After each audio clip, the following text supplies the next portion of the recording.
was an app developed by iFree that let users track women in their neighborhood without these women knowing, using Facebook and Foursquare check-ins. Obviously, that's pretty creepy, and it also allowed them to access personal details about these women. Of course, an app like this did not last very long. Apple banned this app from the App Store within hours. I Am Rich.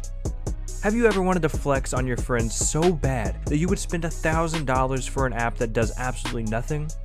Yeah, I didn't think so. But there was an app called I Am Rich that did just that. It charged users $1,000 to do absolutely nothing but show a glowing red gem on the screen. Then you could tell your friends you spent $1,000 on it. And I really hope that no one actually spent $1,000 on this app, and thankfully we don't even have the option to do that anymore, as the app was banned back in 2008. Baby Shaker.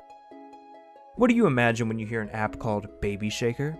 Yeah, it's as bad as you think. Baby Shaker was a game where you shake your iPhone until you silence the baby, leaving it with red X's over its eyes. Obviously a super controversial game, and it was quickly removed from the App Store within hours back in 2009. Phone Story.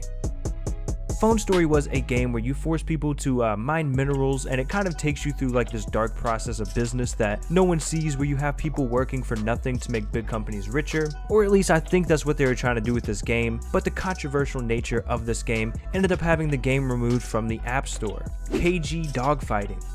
The name of this app says it all. This is a game where you can grow and train dogs to fight to the death, also allowing you to use drugs and obtain weapons to fight against FETA, which is like their fake like police force thing on there. The game was all about illegal dog fighting, which is pretty disgusting, training dogs by giving them steroids, restricting them from having food and water, and of course this app ended with a ban and a removal from the App Store. Eminem Relapse.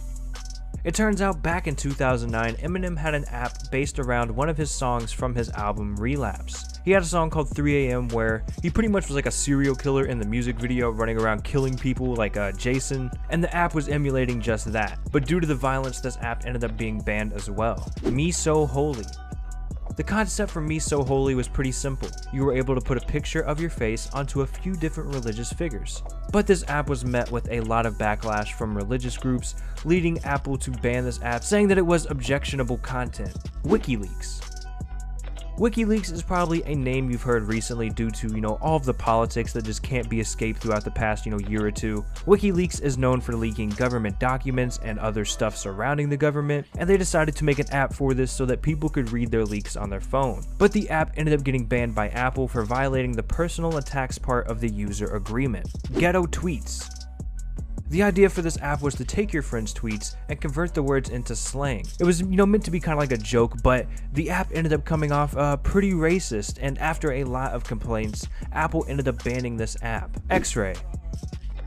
Now, there's been a few different apps out there that claim that they can let you see through people's clothes, but as I'm sure most people would know, there's no way for that to be possible. Having X-ray vision is a superpower, not an app, so these apps that are currently out there claiming they can allow you to do this are fake, and most of them have been taken down. And I can assure you that if there was ever an app that could actually allow you to do this, it wouldn't last a second on the App Store, so there's nothing to worry about. Apple is not going to let there be an app out there that allows you to see through people's clothes. That's just weird. Alright guys, but those were 10 apps that were banned in America. Let me know down in the comments what you guys thought about this. Have you ever heard of any of these apps? Did you ever use any of these apps? Probably not, because most of them got taken down within hours, but what did you guys think about this? Let me know down in the comments, and hopefully you all enjoyed this video.